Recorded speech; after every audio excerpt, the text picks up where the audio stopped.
लग्नानंतर एका महिन्यातच माझे पती या जगाला आणि मला कायमचे सोडून गेले। सासूने माझे लग्न फक्त 14 वर्षाच्या लहान मुलाशी केले। मला वाटले मी ज्याच्याशी लग्न केले तो छोटा मुलगा आहे, पण माझे नाव पूनम आहे। मी खूप सुंदर होते। माझ्या आयुष्यात सर्व काही ठीक होते। मला वाटायचं माझ्या आयुष्यात कधीच काही वाईट होणार नाही, कारण मी कधीही काही वाईट काम केले नाही। पण आपण आपल्या आयुष्याबद्दल असा विचार करू शकत नाही। जे नशिबात लिहिलं आहे तेच घडते। माझी आई या जगात नव्हती, मला सावत्र आई होती। माझ्या वडिलांचे घरी फारसे ध्यान नव्हते, तसं मी घरची सगळी कामे करायची, मुलांची ट्युशन घ्यायची। म्हणूनच सगळे मला म्हणायचे की तुझी आई तुझं कधीच लग्न करणार नाही, कारण तिला एक मोलकरीण मिळाली आहे, त्यावर तू 5,000 कमावते। पण घरी वडिलांची चालायची, वडिलांनी जे सांगितले तेच होत असे। मी 5,000 आरामात कमवायची, जे मी आईला देत असे।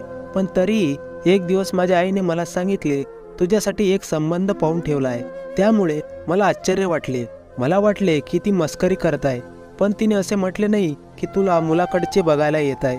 तिने म्हटलं, मुलगा बघून ठेवलाय, लग्न पक्क झालाय, तू लग्नाची तयारी कर, महिन्याभरात तुझे लग्न होईल, असे सांगितले। मला आश्चर्य वाटले, पण आतून आनंदही झाला, कारण माझ्या आयुष्यात एक नवीन वळण येणार होते। मी तर लग्न करणार ही गोष्ट मनातून काढून टाकली होती, कारण मला वाटले होते की माझी आई माझे लग्न कधीच करणार नाही। पण आता हे सर्व घडत होते, त्यामुळे मला खूप आनंद झाला होता। खुशी खुशी मी लग्नाच्या तयारीला लागली। लग्नाच्या रात्री खूप विचित्र गोष्टी घडल्या। मी माझ्या नवऱ्यालाही पाहिले नव्हते। आम्ही एकत्र बसलो होतो। मी खाली बघत होते। एवढी हिंमत कुठे असते की नवरी नवऱ्याकडे डोकं वर करून 2 क्षण पाहत राहील। मी पण पाहिलं नाही। त्यानंतर जेव्हा मी खोलीत बसली होती तेव्हा नवऱ्याला पाहिले, तेव्हा मला दिसलं की ते खूप चांगले आहेत। ते खूप देखणे आणि चांगले माणूसही होते। पहिल्या दिवसापासूनच त्यांनी माझा खूप आदर केला, माझ्याशी गमतीने गोष्टी पण केल्या आणि गिफ्ट पण दिलं। त्यांच्या घरात फक्त आई आणि एक लहान भाऊ होता। त्यांनी मला सांगितले की माझा लहान भाऊ माझ्या मुलासारखा आहे, जरी त्याचे वय फक्त 14 वर्ष आहे, पण माझ्यासाठी तो लहान आहे। कारण त्यांनी मला सांगितले की जेव्हा तो 2 वर्षाचा होता तेव्हा आमचे वडील हे जग सोडून गेले होते आणि माझ्या वडिलांसाठी तो खूप दुःखी होता। म्हणूनच वडिलांची जागा मी घेतली आणि रोज रात्री त्याला माझ्या छातीवर झोपवले। तेव्हापासून तो माझ्या मुलासारखा आहे। माझे पती म्हणाले, माझ्या भावाचे नाव प्रफुल्ल आहे, तू नेहमी त्याची काळजी घे। मी म्हणाले, ठीक आहे, काळजी नका करू, तो माझ्यासाठी लहान भावासारखा आहे। लग्नाची रात्र चांगली गेली, आयुष्यही नीट जाईल असे वाटत होते। पण सकाळ होता सासूबाईने काहीतरी विचित्र विचारलं आणि माझ्या खोलीत आल्या। त्या बेडशीट इकडे तिकडे करू पाहू लागल्या। मला माहीत होतं की त्या काय शोधत होत्या। मग त्या मला विचित्र प्रकारचे प्रश्न विचारू लागल्या। मी त्यांना सांगितल्यावर त्या बेफिकर झाल्या। मला खूप लाज वाटत होती। मी विचार करू लागली, काही बाया अशा का वागतात? त्यांना स्वतःची मुलगी नसते? हे सर्व त्यांच्या मुलीच्या बाबतीत घडले तर त्यांना कसे वाटेल? मला खात्री होती की ही कोणतीही रसम किंवा परंपरा नाही, हे थेट महिलेच्या चरित्रावर शंका घेणे असते। लग्नाआधी तिचे दुसऱ्याशी संबंध होती की नाही, ती कुणासोबत झोपून इकडे आली। त्यानंतर थोडा वेळ मी माझ्या देवरकडे बसली। माझ्या सासूबाई म्हणाल्या, आता तू तयार हो, रोज नातेवाईक भेटायला येतील। फारसे पैसे नसतानाही मोठ्या थाटामाटात लग्न पार पडले। आता प्रत्येक जण एक एक करून तुम्हाला भेटायला येतील आणि जे काही पैसे देतील ते मला देऊन द्यायचे। मी म्हणाली, ठीक आहे। माझी सासू परंपरा निभवणारी होती, पण देवर चांगला होता। पहिले माझ्याबरोबर हसी मजाक गंमत करत होता, मग तो विचित्र बोलू लागला। मला विचारू लागला, तुम्ही आणि भाऊ काय करत होतास? मी म्हणाली, आम्ही बोलत होतो। तो म्हणाला, नाही, तुम्ही लोक लवकर झोपायला गेलात, तुमच्या रूमची लाईट बंद होती, मी ते पाहिले। मी आश्चर्यचकितच झाली। मी म्हटलं, तो आमच्या खोलीच्या बाहेर बसला होता, त्याने आमचे बोलणे ऐकले असतील का? मला तर खूपच लाज वाटत होती, पण तो शांतपणे बोलत होता, जणू काही त्याला कळतच नाही। म्हणून मी जास्त बोलली नाही। म्हणू लागला, तुम्ही कुठे झोपता? भाऊ कुठे झोपतो? मी समजू शकली नाही याला मी काय उत्तर द्यावे। मग विचारू लागला, तुम्ही एकत्र झोपता का? मला खूप लाज वाटली। संध्याकाळी मी माझ्या पतीलाही सांगितले की तो असे प्रश्न विचारत होता। विचित्र गोष्ट आहे, एवढ्या लहान मुलाच्या मनात एवढे सारे प्रश्न। माझे पती म्हणाले, मी तुला सांगितले होते की तुला त्याची काळजी घ्यावी लागेल, तू पहिल्याच दिवशी त्याच्याबद्दल तक्रार घेऊन आली आहेस। मी म्हणाले की माझी काही तक्रार नाही, पण आजकालच्या मुलांच्या मनात असे प्रश्न नसावेत। माझा नवरा म्हणाला की त्याने तुला तशा प्रकारचा प्रश्न विचारला नाही, या वयात कुतूहल असते, मुलं प्रश्न विचारतात. माझा भाऊ खूप निरागस आहे. त्याची काळजी घेण्यासाठी सांगितलं होतं. त्याचा कमीपणा त्याच्या चुका शोधण्यासाठी नाही. तो बिचारा तुझ्या मागे पुढे फिरतो. वहिनी वहिनी म्हणून त्याचे तोंड थकत नाही आणि तू त्याच्यासाठी असा विचार करत आहेस. मी तर थक्कच झाली. माझ्या नवऱ्याला काय झालं होतं काय माहीत. भावाच्या बाबतीत ते खरोखरच खूप गंभीर आणि भावनिक होते. मला हे समजायला वेळ लागला नाही की जर मला माझ्या नवऱ्याला आनंदी ठेवायचे असेल तर मी त्यांच्यासमोर त्यांच्या भावाचे काही वाईट करू नये, नाहीतर त्यांना वाईट वाटेल. त्यानंतर मी असे काही केले नाही.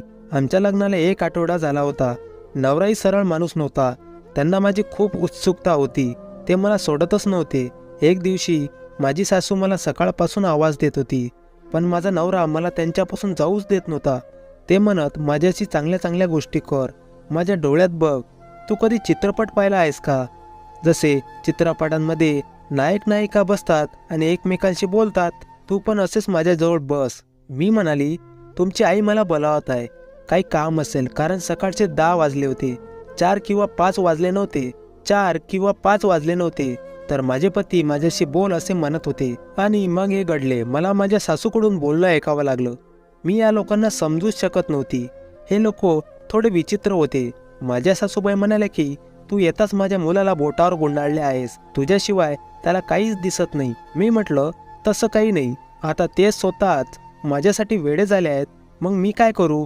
पण माझ्या पतीने मला नेहमी माझ्या आईची काळजी घे, तिला आनंदी ठेवण्यास सांगितले. म्हणूनच मी घरची सगळी कामं चांगल्या पद्धतीने करायची. कधी काही बोलायची नाही. माझ्या लग्नाला अजून 1 महिनाही पूर्ण झाला नव्हता तर मला एक वाईट बातमी मिळाली की माझे पती हे जग सोडून गेले आहेत. त्यानंतर मी खूप अस्वस्थ झाली आणि विचार करू लागली की ही बातमी खोटी आहे. पण जेव्हा मृतदेह घरी आणला तेव्हा माझे भान हरपले. माझी सासू, देवर आम्ही खूप रडू लागलो. मी ही बातमी खोटी असावी अशी प्रार्थना करत रडत होते.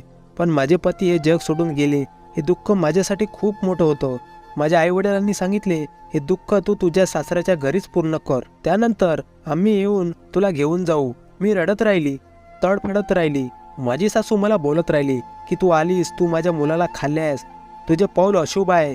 या घराचा वारस गेला, माझा मुलगा गेला, सर्व काही उद्ध्वस्त झाले, सर्व काही संपले.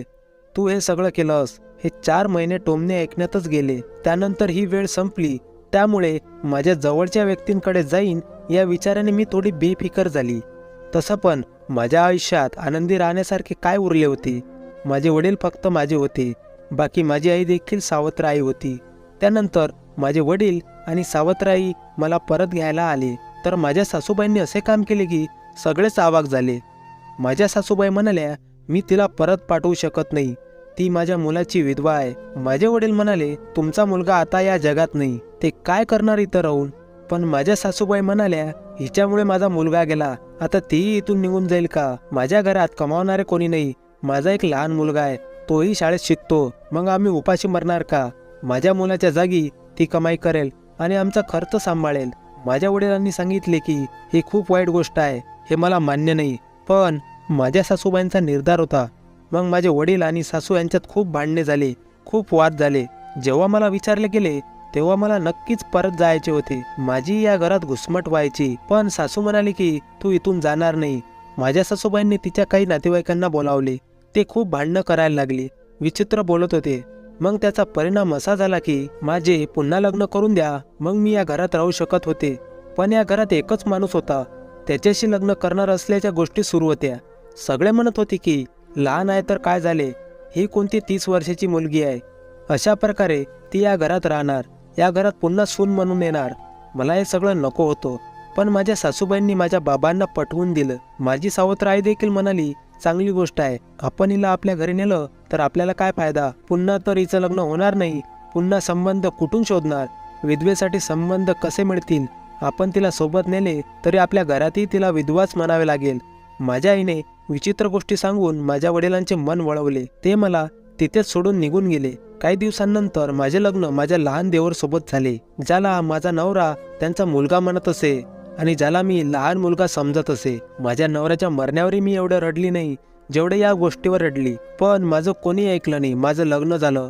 लग्नाच्या वेळी माझ्या सासूबाईंनी जबरदस्तीनं डोके धरून मला हो म्हणायला लावलं. त्यानंतर मी माझ्या देवरसोबत खोलीत जाणार नाही अशी जिद्द धरली. पण माझ्या सासूबाई मागेच लागल्या. त्या म्हणाल्या, आज मधुचंद्राची रात्र आहे, रूम मध्ये नाही गेली तर पुन्हा काहीतरी होईल आणि तुला माझ्या दुसऱ्या मुलालाही मारायचे आहे का? पण मी गेली नाही. दुसऱ्या दिवशी माझ्या सासूबाईंनी मला नोकरी करायची आहे असे सांगितले. त्यांनी मोहल्ल्यातले अनेक मुलं गोळा केली. आता मी रोज 20 ते 30 मुलांना शिकवायची. माझा दिमाग खूप खराब व्हायचा. मी खूप थकून जायची. दिवसभर पूर्ण घराची कामे करावी लागत असत. असाच एक हप्ता निघून गेला. माझ्या देवरच्या खोलीत जायला मला भीती वाटायची. जावं वाटत नव्हतं. मला वाटायचे की तो एक लहान मुलगा आहे. माझं त्याच्याशी नातं जोडलं गेलं. तो फक्त त्याच्या खोलीत राहिला आणि मी माझ्या खोलीत. बस, तो त्याच्या खोलीत बरा, मी माझ्या खोलीत. त्याच्या खोलीत जाऊन करायचं तरी काय होतं? पण माझ्या मागे माझ्या सासूबाई पडल्या होत्या. पुढे असेच काही दिवस गेले. एके दिवशी हे पाहून मला आश्चर्य वाटले की माझा देवर स्वतः म्हणत होता की माझ्या बायकोला माझ्या खोलीत पाठवा. पण मला माहित होतं की तो लहान मुलगा आहे. त्याला या सगळ्या गोष्टी माहीत नाहीत. म्हणूनच त्याला हे सगळं विचित्र वाटत असावं. तो आनंदी होत आहे. त्याचे लग्न झाले, तेही इतक्या लवकर. हे सर्व त्याच्यासाठी नवीन आहे. पहिल्या दिवसापासून त्याच्या मनात अशा गोष्टी होत्या याचे मला आश्चर्य वाटले. मला समजले की त्याला अशा गोष्टींची आवड आहे. पण त्याला काय माहीत बायको म्हणजे काय असते. माझे आयुष्य उद्ध्वस्त झाले. माझ्या आयुष्यात आता काहीच नव्हते. मी एक दिवस विचार केला की मी या घरातून पळून जाईन. ते काही अवघड नव्हते. मग मी विचार केला की मी काय करू. माझी सासू झोपी गेल्यावर मी घर सोडण्याचा प्लॅन केला आणि सहज घराबाहेर पडली. रस्त्यावर पोहोचलीच होती की माझ्या देवरने थांबवले. कारण आता तो माझा नवरा होता. तो म्हणाला, कुठे चालल्या तुम्ही? मी म्हणाली, मी माझ्या घरी जाते. मी खोटं बोलली. तो म्हणाला, तुम्ही अर्ध्या रात्री जाऊ शकत नाही. तुम्हाला जायचं तर मी तुम्हाला उद्या घेऊन जातो. मी म्हणाली, तुला का समजत नाही? मला इथे राहायचे नाही. तो म्हणाला, काळजी करू नका, मी तुम्हाला मदत करेन. तुम्ही म्हणणार ते मी करेन. काळजी करू नका, तुम्हाला कोणतीही अडचण होणार नाही. मी तुमची काळजी घेईन. मला ऐकावेसे वाटेल अशा रीतीने तो बोलत होता. मी खूप रडू लागली. मला घरातून पळून जाण्याची इच्छा नव्हती. कुठे पळून जायचे? एकदा मी पळून गेली की घरातून पळून गेली असा माझ्यावर धब्बा लागेल. मी इज्जतदार पालकांची मुलगी होती. मी माझे संपूर्ण आयुष्य इज्जतीने जगले. मी माझ्या आईचे नाव कसे खराब करू शकत होती? मी खूप रडू लागली आणि माझ्या पतीसोबत परत आली. असा नवरा नको होता. त्याला नवरा म्हणावेसे पण वाटत नव्हते. सकाळी माझ्या सासूबाईंना ही गोष्ट कळाली. पण माझ्या देवरने सगळं सांभाळून घेतलं. नाहीतर मला खूप फटकारलं असतं. त्यानंतर बसल्या बसल्या माझ्या सासूला काय झाले काय माहीत, त्या जोराने बोलू लागल्या. त्या म्हणाल्या, आज तू माझ्या मुलाच्या खोलीत जाशील. त्या तमाशा बनवला आहे. पती पत्नी एकत्र नसतील तर वेगळे राहतील का? ही गोष्ट अजिबात चांगली नाही. मी खूप विचार केला की माझ्या सासूने मला पुन्हा जबरदस्ती नवरी होण्यास सांगितले. मला नवरी बनवून खोलीत पाठवले. क्षणभर मला खोलीला आतून कुलूप लावण्याचा विचार आला. पण मला असे करता आले नाही. माझ्या सासूबाईंनी आधीच दरवाजा उघडून ठेवला होता. थोड्या वेळाने माझा देवर खोलीत आला. मी म्हटलं, हा लहान मुलगा आहे, त्याला धमकावून झोपवतो. मला काळजी करायची काहीच गरज नाही. माझी सासू पण आनंदी आणि मी पण. कोणाला काय माहित होणार खोलीत काय सुरू आहे? हा विचार माझ्या मनात आधी का आला नाही याचे मला आश्चर्य वाटू लागले. पुढे तो मला म्हणाला की तू खूप क्यूट दिसत आहेस. मी म्हणाली, ठीक आहे, आता तू झोप. मी माझा मेकअप काढू लागली. तो म्हणाला, तू खूप छान दिसत आहेस. मी म्हणाली, मी चांगली असो किंवा वाईट याने तुला काही फरक पडत नाही. गप्प बस आणि झोपून राहा. मी त्याला शेवटच्या वेळी म्हणाली. बायकोसारखं नाही तर कदाचित त्याच्या आईसारखं बोलत होती, जिला ओरडून त्याला झोपवायचं होतं. पण तो अशा नजरेने माझ्याकडे बघत होता की आजपर्यंत मला असं कोणी पाहिलं नव्हतं. मी म्हणाली, माझ्या चेहऱ्याकडे काय बघत आहेस? चुपचाप झोपून जा. मी त्याला धमकावण्याचा प्रयत्न करत होते तरीही मला भीती वाटत होती. थोड्या वेळाने त्याने माझा हात धरला आणि माझ्या तोंडावर चापट मारली. मी आश्चर्यचकित झाली. तो म्हणाला, तुला संस्कार नाहीत का? तू तुझ्या नवऱ्याशी कसं बोलतेस? तू माझ्यावर ओरडत आहेस मूर्ख बाई. मी म्हणाली, तू जमिनीच्या बाहेर पडला नाहीस आणि शहर होण्यासाठी रडत आहेस. तू माझा नवरा नाहीस. तुझे वय तरी काय आहे? तो म्हणाला की मला तू पहिल्या दिवसापासूनच आवडतेस. तुला माहित आहे का मी तुला मिळवण्यासाठी काय काय केले? तुझ्यासाठी माझ्या बापासारख्या भावाला मारावे लागले कारण मला तुला मिळवायचे होते. हे ऐकून माझा आत्मा हादरला. त्यानेच आपल्या भावाची हत्या केली होती. तो म्हणाला, मी माझ्या भावाच्या मोटरसायकलचे हँडल उघडले होते. त्यामुळे थोडं पुढे गेल्यावर हँडलवरील नियंत्रण सुटल्याने त्याचा अपघात झाला. प्रत्येकाला वाटले की त्याचा अपघात झालाय, पण तो तर एक विचारपूर्वक प्लॅन होता. मी आश्चर्यचकित झाली. या मुलाने माझ्या पतीला मारले आणि आता माझा पती बनून उभा आहे. हे काही निरागस बालक नव्हतं, तो एक शैतान होता ज्याने स्वतःच्या भावाला मारले. त्याच्यावर अतोनात प्रेम करणारा त्याचा भाऊ त्याला आपला मुलगा मानत असे. मला काहीच समजत नव्हते.